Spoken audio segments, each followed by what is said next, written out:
আমি যদি শর্টে বলি তারা কিন্তু ভালো নেই। আর কি চলছে তাদের মধ্যে, আমি দেখছি তাদের কিন্তু অনেকের ক্ষেত্রেই আমি দেখছি ম্যাচুরিটি কম।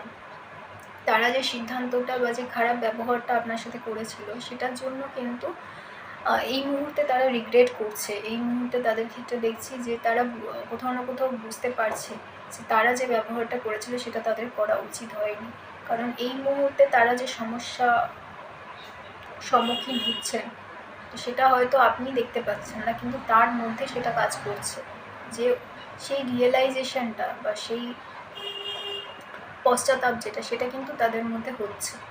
কারণ তারা জানে যে তারা আপনার সাথে ভালো করেননি বলেই কিন্তু আজকে তারা এমন একটা পরিস্থিতিতে রয়েছে যেখানে তাদের বারবার মনে হচ্ছে তারা যেটা করেছেন সেটার জন্য তারা দায়ী বলেই আজকে তারা শাস্তি পাচ্ছেন। তারা এমন একটা পরিস্থিতির সম্মুখীন হয়েছেন। অনেকের ক্ষেত্রেই দেখছি আমি যে কর্মের ক্ষেত্রে সমস্যা, যারা আপনার সাথে বা খারাপ ব্যবহার করেছেন তাদের অনেকের ক্ষেত্রেই দেখছি কর্মের ক্ষেত্রে সমস্যা, কর্ম চলে গেছে বা কর্মের ক্ষেত্রে সমস্যা দেখা দিচ্ছে। অনেকের ক্ষেত্রে দেখছি পারিবারিক ক্ষেত্রে সমস্যা দেখা দিচ্ছে, পরিবারে অশান্তি হচ্ছে বা পরিবারের মানুষের মধ্যে কিন্তু থার্ড পার্টি চলে এসছে বা অন্য কোনো মানুষের সঙ্গে সম্পর্ক তৈরি হয়েছে, সেটাও কিন্তু আমি দেখছি।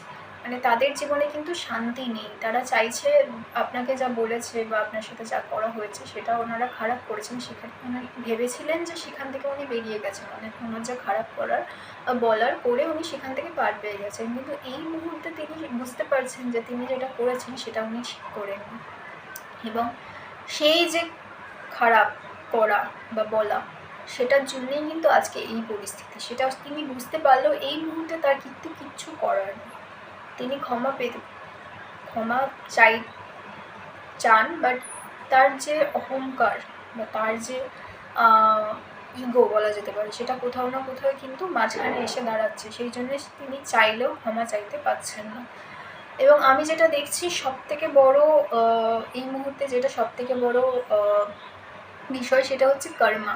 কর্মা এমন একটা জিনিস যেটা কাউকে ছাড়ে না, এবং উনি যে কর্ম করেছে তার ফল ওনাকে পেতেই হবে, এরকম কিন্তু আমি একটা মেসেজ বা এরকম একটা কিন্তু পরিস্থিতি আমি তৈরি হচ্ছে এবং হবে। যাদের ক্ষেত্রে হয়নি তাদের ক্ষেত্রে হবে, সেটা আমি দেখতে পাচ্ছি।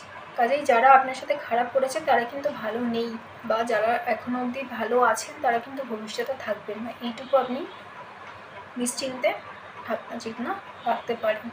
এই রিডিংটাকে ক্লেম করার জন্য লাইক করতে হবে, সাবস্ক্রাইব করতে হবে, ফেসবুকে দেখলে ফলো করতে হবে।